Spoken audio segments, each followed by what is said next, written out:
Hello and welcome back to Live to Ride. We've all seen them, those incredible swooping drone shots, chasing riders down, beautiful views. And with the new national lockdown, it means I can't go traveling to film Live to Ride, so we're going to stay local and we're going to learn to FPV.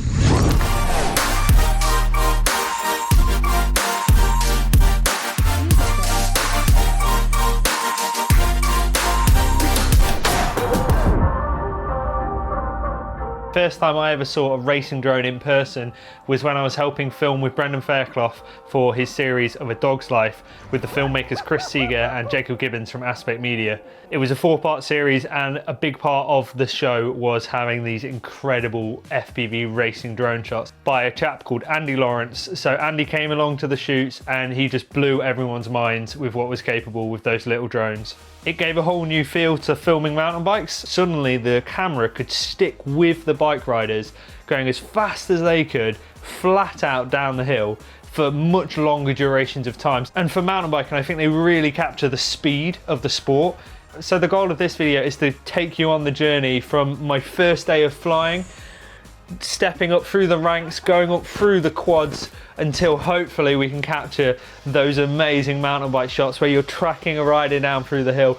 I don't know where that's going to be, I don't know who that's going to be with. It's all going to happen in the next few weeks and it starts right now. So as you can see behind me, I have got somewhat obsessed with FPV in the last few months. I started on the small drones. They're called tiny whoops. They're designed to fly in the house and they're perfect for getting a grasp of how the drones handle. At first it was really hard because unlike the DJI drones that we're used to, these won't hover if you let go of the sticks. You're in full control of the altitude of the drone at all times, which means you have to master your throttle control. So from my experience in the first few days, the hardest part of it all is learning to fly through the goggles. It's not like when you're flying line of sight, all you can see is what's in front of you. So the main trick I learned was to keep flying forwards. As soon as I stopped and hovered, I'd get really disorientated and like topple over. So that little tiny whoop was called the Emax Easy Pilot. And to help someone else start their journey into FPV, we're going to be giving it away. Wait until the end of the video to find out more about how you can get your hands on your very first controller, headset and drone. I also spent a bit of time on simulators, which really helps to understand how the drone moves. I'd highly recommend actually using Velocidrone or Liftoff, or Drone Racing League is the other one. They're all incredibly good at just teaching you the basics so that when you first take off, you're not going to flip straight upside down and right off your brand new drone. After flying the tiny whoop for a few days, I decided to step up to a toothpick. This is still a really small drone, but it handles really similar to the 5-inch Big Brother that all the professionals use. So the key with when you're trying to learn to fly drones, from what I can tell, is get yourself as far away from folk as you can. Oh yeah.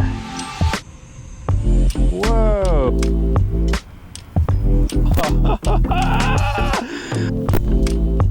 Try the this where you go like this. Oh my god.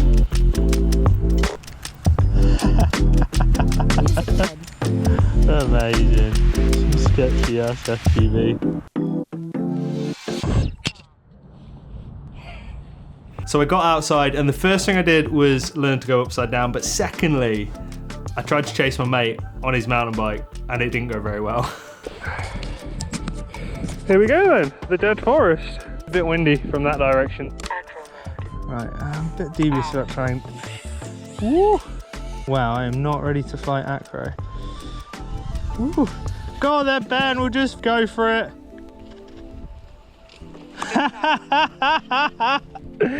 Attempt 1, fail!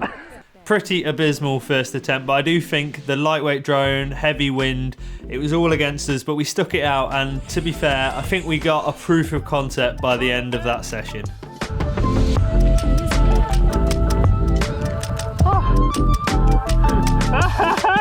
Just to explain why some of the videos we're seeing here aren't those polished, smooth finish shots, we're not able to put a GoPro on this drone yet, but a lot of my recordings were just the DVR, which is what you actually see in the goggles. Holy, what a buzz. That is an insane first proper session with the Tiny Hawk. Needless to say, there was still a lot to learn after that first session, so I jumped on a quick call with Andy Lawrence, the man himself, to see if he could offer any tips. Yo, dude.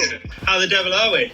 Yeah, same, dude. Just keeping busy, doing little bits and bobs. It's nice. I've seen you've got a new drone mounting a much bigger camera. Oh, yeah. But this is like one of the bigger X8 ones. What the hell? When I've seen you flying in person, you nail the shots like most of the time straight away. Do you pick it up quite quickly when you get into it? Depends how much time you put into it. I think, like, to start off with, obviously learning curves, super steep, isn't it? And just like the act of flying's hard enough. Making things look simple a lot of the time's the hardest thing. Coming up with sort of lines and whatever that, I don't know, either create a story or just visually look nice can get a bit tricky.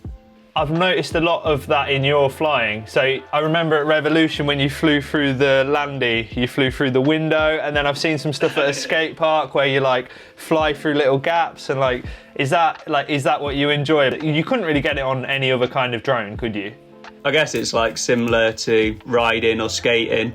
Like there's easier lines that you could pick, or there's some like more creative ones that might just pop off to the side or something, and it's just having your own take on them a little bit. You just need to spend a lot of time flying in tight environments and yeah, just get a 5-inch, because that's what you're going to be using a lot of the time, so you may as well just get used to flying them. So I started exploring the local area, chatting to loads of local FPV pilots, and I've got to admit that from a kind of new hobby experience, it was really exciting. It reminded me a lot of the early days of mountain biking, where you'd find new spots, or you'd hear about this or you'd hear about that, and then you get the excitement of the days out. You can go for a full day and explore these pretty incredible places. Hell no, well known to OG like a pair of shell toes. Never mad, just motivated.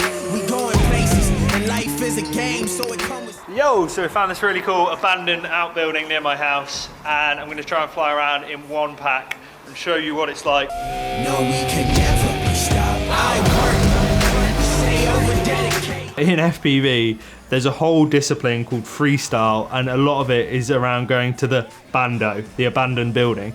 You can fly through loads of gaps, from doorways to windows, out through the roofs. It's really good for practicing your finesse on the sticks and your throttle control, which means that when we get out into the woods filming the mountain bikes, those huge gaps between the trees are going to seem massive. Amongst all of this, I was still trying to practice following my friends on mountain bikes. I got this really cool clip with Rob Welch, and in one of the films we made of him a couple of years ago, I got a professional crew in from Digital Concepts with their cable camera, and I was really interested to see if using the FPV drone we could create a similar shot to the cable camera.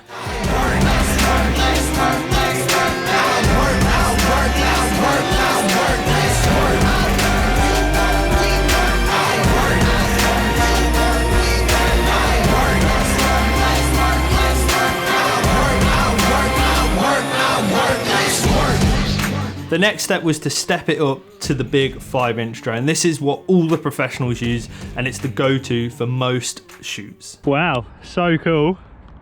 I would be lying if I said I wasn't absolutely terrified. I've just realised I put every single prop on it exactly the opposite way to the way it was meant to.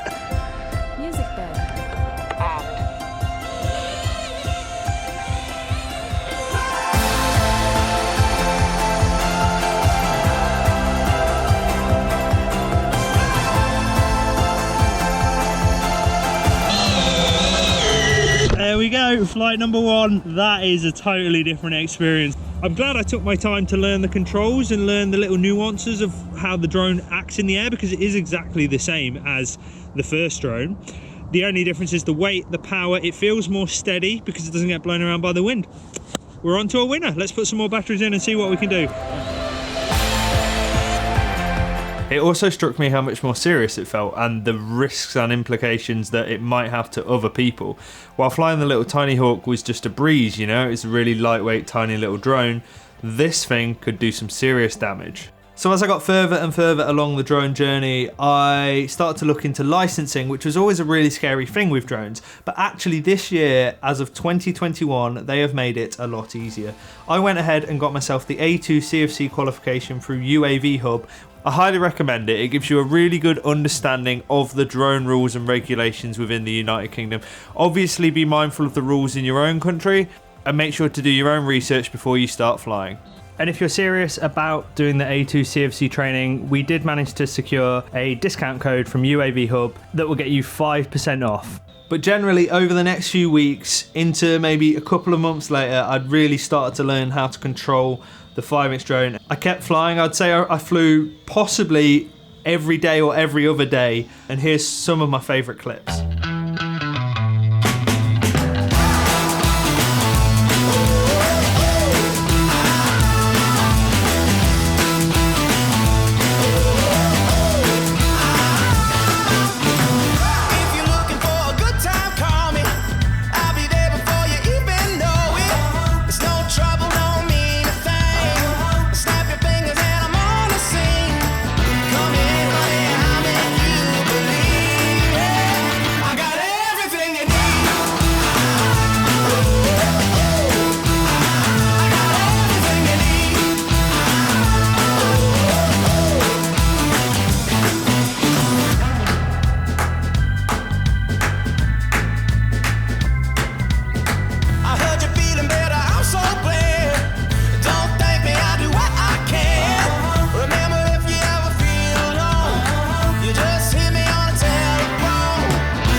But the whole point of this project was to use the FPV drone to film mountain biking. So as we came out of lockdown and the diary started to get filled up with more conventional film projects, I did get 1 or 2 requests to come along and be the FPV pilot on a couple of shoots. One of which was from Aaron Bartlett from Creative Concept. He'd been asked to produce a film for Madison Saracen of Matt Walker, the current World Cup overall champion, riding as fast as he could down the Fort William downhill track because the event had been cancelled this year, but they wanted to do something in honour of the fact that it would have been the first time he was running the #1 plate on his bike. It was amazing to finally be unleashed as the FPV pilot, but I must admit I learned a lot from the shoot.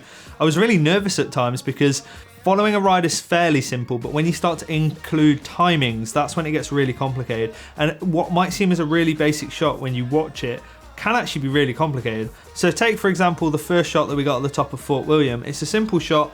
I fly down through a doorway as Matt sets off out the start hut. But the issue is, Matt needs to set off out the start hut exactly when I'm coming through the doorway. The problem is I'm moving quite quickly towards him, so there's a lot of room for error here. If I go too quickly and Matt doesn't set off, I could even potentially hit him and hurt him. I had the rest of the crew watching, and I must admit, for the first time I was genuinely quite nervous flying the drone. Luckily, a few takes, a few mistakes, we did get the shot in the end, and once we got over that hurdle, the rest of it seemed really easy. Another issue I had was the drone shadow, which is something that I think I totally overlooked. And next time I go on a shoot, I'm going to look, where's the sun in relation to the mountain bike track? And obviously with the nature of FPV, I did crash. And one evening I had to stay up till midnight repairing both the drones because I'd managed to hit tiny little trees that had just caused chaos. But in the end, the client was really happy with all the shots. When you scatter in the FPV shots amongst normal on the ground filming, it works really well. And of course, we've used it loads in the latest Live to Ride episodes, which are coming out in the next few weeks. So do you want to get your hands on the perfect drone to start your own journey into FPV? Make sure to subscribe and leave a comment down below. Everyone who comments will be put into the draw and we will announce the winner over on our Live to Ride Instagram. Thank you very much for watching till the end of this video, and we will see you next time. If you did want to follow the journey drone for drone, I've left links to all the equipment used in the video down below. Landed in the river. Oh, I just saw smoke. Unplug.